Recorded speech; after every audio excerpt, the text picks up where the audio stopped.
Soon, children across the country will put on their favorite costume on Halloween night, and then with great anticipation, they'll go from house to house, collecting as much candy as they can. But is Halloween a truly innocent celebration, or does it have a darker side? How did Halloween get started? What should Christians and non-Christians alike know about participating in this event? Where did the custom of trick-or-treating come from? Why is it that at Halloween we buy a pumpkin, carve a face on it, and then put a lighted candle inside of it? Why do our children wear Halloween masks and costumes?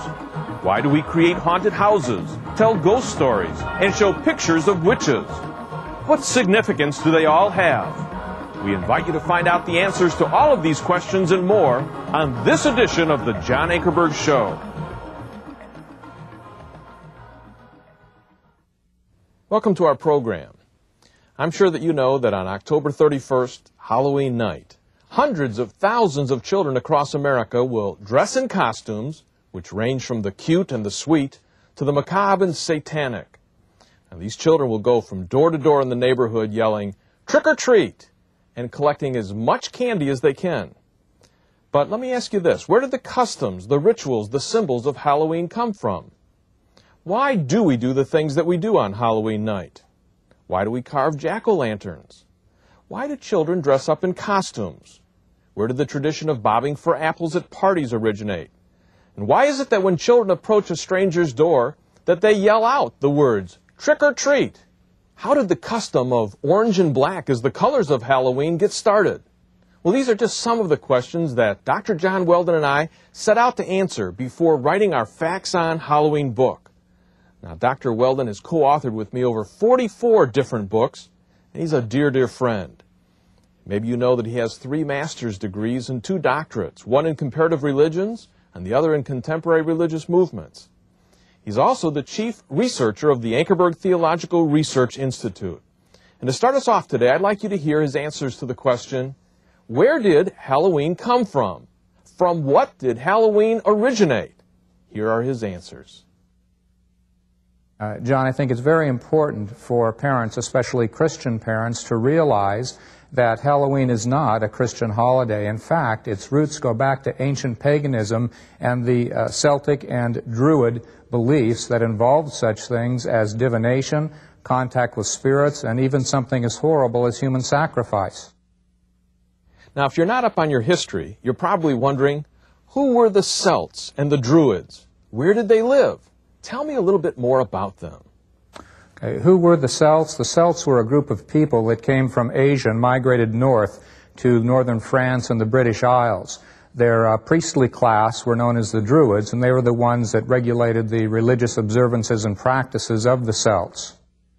Next, you may be asking, specifically, John, how does Halloween relate to the ancient pagan religious practices of the Celts? Well, Dr. Weldon explains, and I want you to listen very carefully. Halloween relates to this ancient pagan religion in a variety of ways. For example, there were 2 key days celebrated in the Celtic religion.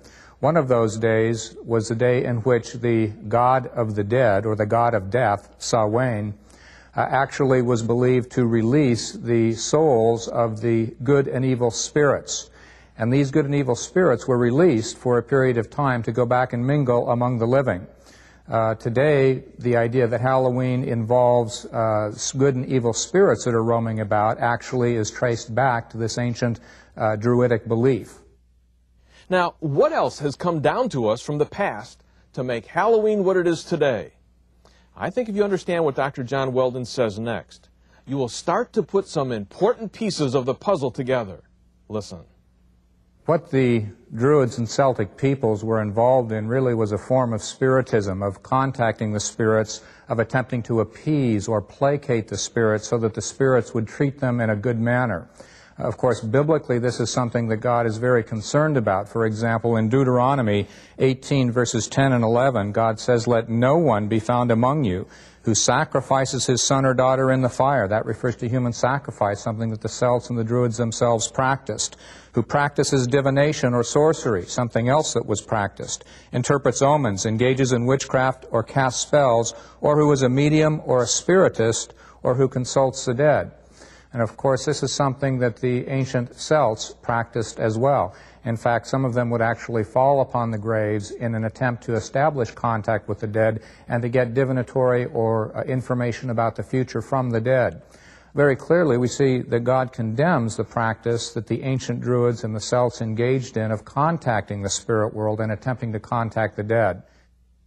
Now let me ask you a question. What is the date every year that we celebrate Halloween? Well, you know that it's October 31st. But do you know why we celebrate Halloween on October 31st? What's significant about this particular date? Well, Dr. John Weldon explains. I think it's very interesting that the very day that we celebrate as Halloween, October 31st, was the last day of the year in the Celtic religion. Their new year began on November 1st, and on the day before their new year, it was believed that the god of death or the god of the dead, actually released the different souls of the good and evil.